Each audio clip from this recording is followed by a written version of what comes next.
Hello' friends, Jyotika মিক্সৱাইটিৰ মই জ্যোতিকাই আপোনালোক সকলোকে স্বাগতম জনাইছোঁ। আশা কৰিছোঁ আপোনালোক ভালে আছে। ফ্ৰেণ্ডছ, এয়া দেখিছেনে, এযোৰ সুন্দৰ কাপোৰ লৈ আপোনালোকৰ ওচৰলৈ আহিছোঁ। লেছ ডিজাইন আৰু ফেব্ৰিক কৰা এযোৰ কাপোৰ। আৰু এয়া দেখিছে এযোৰ মিক্স পাটৰ, হেণ্ডমেড মিক্স পাটৰ এযোৰ কাপোৰ। গ্ৰে কালাৰ হয়। ইয়াতে ফুল অংকন কৰি লৈছিলোঁ আৰু কেইটামান লেছ ইয়াতে মিলাকৈ মই লৈ লৈছিলোঁ। আৰু এনেকৈ গোটেই কাপোৰযোৰ কৰিলেও আপোনালোকে থাম্বনেইল দেখি হয়তো গম পাইছে। সম্পূৰ্ণ কাপোৰযোৰ আপোনালোকৰ ওচৰলৈ লৈ আহিছোঁ। ইয়াত কেইবাবিধো লেছ দিয়া হৈছে। অৱশ্যে বহুত বেছিও নহয়, বগা, গুলপীয়া, হালধীয়া, গোটেইখিনি পাতল। চাওকচোন, পাতল সেউজীয়া, এনেকৈ গোটেইখিনি ৰং এনেকৈ মিলাকৈ চাৰিওফালে চাইডে চাইডে গোটেই কাপোৰযোৰ কাষে কাষে মানে দীঘলীয়াকৈ এটা লাইন লগাই দিছিলোঁ। এয়া চাওক, সম্পূৰ্ণ নিজাকৈ ডিজাইন কৰা এযোৰ কাপোৰ। ইয়াতে লতা কৰি আঁচলটোত দিছিলোঁ আৰু চাইডে চাইডে গোটেই লতাডালকে বহাই বহাই নি আছিলোঁ আৰু গেৰো যিখিনিত পৰে মানে বুকুৰ সেই অংশখিনিত বহলাই পেলাই ডাঙৰ কৰি দিছিলোঁ। এনেকৈ প্ৰথমে গোটেই কাপোৰযোৰ মই আঠা লগাই গৈ আছিলোঁ। নিশ্চয় আপোনালোকে গম পাইছে, যিহেতু বহুত কেইযোৰ কাপোৰ আপোনালোকৰ মাজলৈ লৈ আহিছোঁ। মই ইয়াতো অকণমান আপোনালোকক দেখুৱাই দিম। যি অংশ সেয়া দেখিছে, অলপ অলপ বহাই দিছোঁ দুইফালে। এয়া চাওক, দুইফালে অলপ অলপ বহাই দিছোঁ। প্ৰথমতে মই গোটেই চাদৰখনত এনেকৈ সৰুকৈ আঁকি লৈছিলোঁ আৰু আঁকি লৈ এয়া চাওক, মিহি ব্ৰাছডালৰ সহায়ত এই পাতখিনি কৰিছিলোঁ। চিলভাৰ আৰু হোৱাইট কালাৰ দিছিলোঁ পাতখিনিত আৰু গোটেই কাপোৰযোৰত সেয়া মাজে মাজে অকণমান এটা এটা ৰঙা ফুল দিছোঁ আৰু পাতল, গোটেইকেইটা ৰঙেই পাতল, পাতল বেঙুনীয়া, পাতল সেউজীয়া, পাতল হালধীয়া, পাতল গুলপীয়া, এনেকৈ গোটেই কাপোৰযোৰ দিয়াৰ কাৰণে খুবেই মৰম লগা হৈ পৰিছিল। গোটেই চাদৰখন আপোনালোকক দেখুৱালোঁ। আপোনালোকৰ কেনে লাগিছে ধুনীয়া কমেণ্ট এটা কৰিব। যিহেতু বহুত কেইযোৰ কাপোৰ আপোনালোকক সম্পূৰ্ণকৈ দেখুৱাই আছোঁ, কেনেকৈ লেছ লগাইছোঁ, কেনেকৈ কাটিছোঁ। এই কাপোৰযোৰত এইটো ব্লাউজৰ পিচ। এই কাপোৰযোৰত মই আপোনালোকক লেছ কাটি থকা দেখুওৱা নাই, যিহেতু বিভিন্ন ধৰণৰ লেছৰ কাপোৰ আপোনালোকৰ মাজলৈ লৈ আহিয়ে আছোঁ। সেইকাৰণে ইয়াত মাত্ৰ আপোনালোকৰ লগত কাপোৰযোৰহে শ্বেয়াৰ কৰিছোঁ। আৰু চাওকচোন কিমান মৰম লগা হৈছে। সম্পূৰ্ণ নিজে এটা ডিজাইন কৰি উলিয়ালোঁ কাপোৰযোৰ আৰু ভাল লগা হ'ল কাৰণে ভাবিলোঁ আপোনালোককো দেখুৱাওঁ। এই কাপোৰযোৰ প্ৰথমতে মোক গ্ৰে কালাৰত হোৱাইট কালাৰ ফুল কৰিবৰ কাৰণে অৰ্ডাৰ দিয়া হৈছিল, কিন্তু মোৰ পচন্দৰ মতে মই এইখিনি ফুল এনেকৈ ডিজাইন কৰি দিছিলোঁ আৰু খুবেই মৰম লগা হৈ গৈছিল কাপোৰযোৰ। এয়া চাওক, অলপ থোপা থোপাকৈ দিছিলোঁ ফুলখিনি, এটা এটাকৈ লগাইছিলোঁ যদিও তাৰ ওপৰত আৰু এটা দুটা ফুল ইয়াতে লগাই লগাই দিছিলোঁ। আৰু আঠাটোৰ বিষয়ে আপোনালোকে গম পাইছে, কেইবাৰ আপোনালোকক দেখুৱাইছোঁ, হ'লেও বহুতে সেই আঠাটোৰ কথা সুধিয়ে থাকে। আৰু যেতিয়া চাদৰখন গাত লোৱা যাব, এনেকৈ বুকুত এইখিনি পৰিব, গেৰো ডিজাইনত এইখিনি পৰিব আৰু আঁচলত এনেকৈ থাকিব। আঠাটো আকৌ এবাৰ আপোনালোকৰ লগত শ্বেয়াৰ কৰিম, আপোনালোকক দেখুৱাম। চাদৰ মেখেলাযোৰ ভালকৈ আপোনালোকক দেখুৱাইছোঁ। মেখেলাখন খুবেই আহল বহল। এয়া মেখেলাখনতো তিনি লাইন ফুল দিছিলোঁ।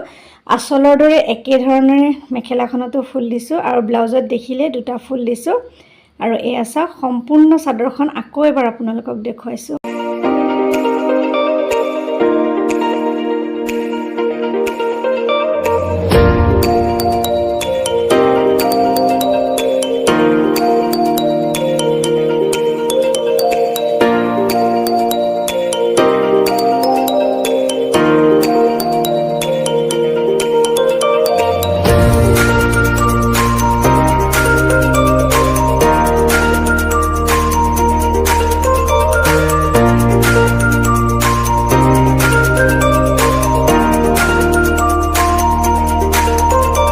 ইয়াতে বগা দহি বটি দিয়া হৈছে, যিহেতু বগা বগা পাতখিনি দিছোঁ। ইয়াত বেলেগ কালাৰ পাত দিলে যিহেতু নিজিলিকিব, সম্পূৰ্ণ হৈ গৈছিল, খুব মৰম লগা হৈছিল।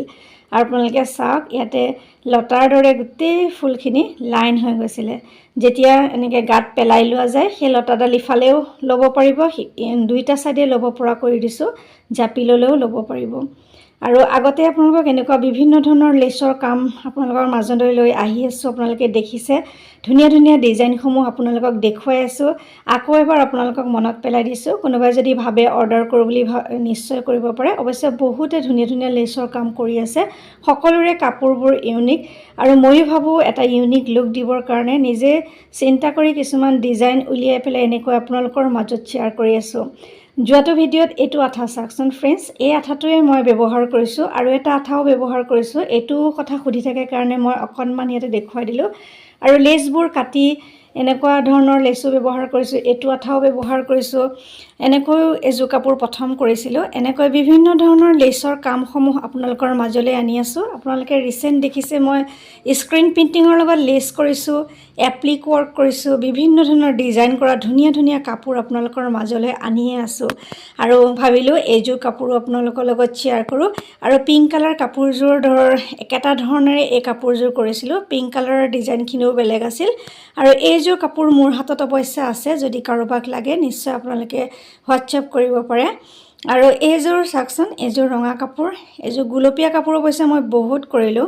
আৰু এনেকৈ বিভিন্ন ধৰণৰ ধুনীয়া ধুনীয়া ডিজাইন কৰা কাপোৰসমূহ প্ৰায়ে আনি থাকোঁ আৰু আনি থাকিম। আপোনালোকে মৰম দিব, উৎসাহ দিব, প্ৰেৰণা যোগাব। এইযোৰ এযোৰ গুলপীয়া কাপোৰ, এইযোৰৰ আৰ্হিৰে কৰিছোঁ যদিও মানে এই কাপোৰযোৰ যথেষ্ট বেছিকৈ লেচ লগাইছোঁ আৰু অলপ ধুনীয়া ডিজাইন কৰি দিছোঁ। এনেকৈ হোৱাইট কালাৰ কাপোৰতো লেচ লগোৱা আছে বা বটল গ্ৰীণ এযোৰ কালাৰত আনকমন লেচ লগোৱা হৈছিল। এনেকৈ বিভিন্ন ধৰণৰ ধুনীয়া ধুনীয়া কইনাৰ কাপোৰো আপোনালোকৰ মাজলৈ আনি আছোঁ। আপোনালোকে নিশ্চয় দেখিছে, মৰম দিছে, আগলৈ মৰম দিব। ফ্ৰেণ্ডছ, এই কাপোৰযোৰো সকলোৱে ভাল পাইছে আৰু লেচৰ কাপোৰবোৰ আপোনালোকে ভাল পায় কাৰণে মই আপোনালোকৰ মাজলৈ আনি থাকোঁ আৰু আপোনালোকে এইদৰে আগবঢ়াই নি থাকিব চেনেলটো। আৰু এইযোৰ কাপোৰো আপোনালোকৰ লগত শ্বেয়াৰ কৰিছিলোঁ, লেচ আৰু এপ্লিক ৱৰ্ক কৰিছিলোঁ, ইয়াতে ফেব্ৰিক প্ৰিণ্টিঙো কৰিছিলোঁ। নিশ্চয় আপোনালোকৰ মনত আছে আৰু আপোনালোকে মৰম দি আছে, আগলৈও দি যাব। ফ্ৰেণ্ডছ, ইয়াতে যেতিয়া বগা কাম পাটৰ কামখিনি হৈ গৈছিল, ইয়াতে ব্যৱহাৰ কৰিছিলোঁ মাইকা আৰু ইয়াতে কৰিছিলোঁ মুকুতাৰ ব্যৱহাৰ। আৰু এনেকৈ গেৰো ডিজাইনটো পৰিছিল, বৰ ধুনীয়া লগা হৈছিল। ইয়াতে মই মুকুতা আৰু বহুতে সুধি থাকে ৰংটো কি দিছিল। মই এক্ৰিলিকৰ হোৱাইট কালাৰ দিছিলোঁ আৰু চিলভাৰ কালাৰ দিছিলোঁ। এয়া এক্ৰিলিকৰ কালাৰেই হয় আৰু এয়া হৈছে মুকুতা। আৰু ইয়াতে মাইকা ইউজ কৰিছিলোঁ, খুব কমকৈ কৰিছিলোঁ। ফুলখিনি থোপা থোপাকৈ দিছিলোঁ যিহেতু ইয়াৰ ওপৰে ওপৰে লগাই দিছিলোঁ। আৰু এই দুইটা ৰং এডাল মিহিৰ ব্ৰাছৰ সহায়ত লগাই দিছিলোঁ। ইমান মৰম লগা হৈছে নহয়নে? মাজে মাজে এটা দুটা দিব পাৰিলোঁহেঁতেন, কিন্তু এইযোৰ অকণমান বেলেগ ডিজাইন কৰোঁ বুলিয়ে অৱশ্যে নাই দিয়া। আৰু ইয়াত থোপা থোপাকৈ ফুলখিনি দি দিয়াৰ লগে লগে কাপোৰযোৰ দেখিবলৈ আৰু মৰম লগা হৈ গৈছে নহয়নে? ফ্ৰেণ্ডছ, ইমান সময় মোৰ ভিডিঅ'টো চাই থকাৰ বাবে অশেষ ধন্যবাদ জনাইছোঁ। আজিলৈ আহিছোঁ পুনৰ নতুন কাম লৈ, আকৌ অহাৰ প্ৰতিশ্ৰুতিৰে মই জ্যোতিকা সকলোৰে পৰা বিদায় লৈছোঁ। নমস্কাৰ। সকলো সুস্থ থাকক, ভালে থাকক, তাৰে কামনা কৰিছোঁ। ফ্ৰেণ্ডছ, চাদৰখন আকৌ ধুনীয়াকৈ আপোনালোকক পাৰি দেখুৱাইছোঁ। আপোনালোকৰ কেনে লাগিছে ধুনীয়া কমেণ্ট এটা কৰি ক'বলৈ নাপাহৰিব।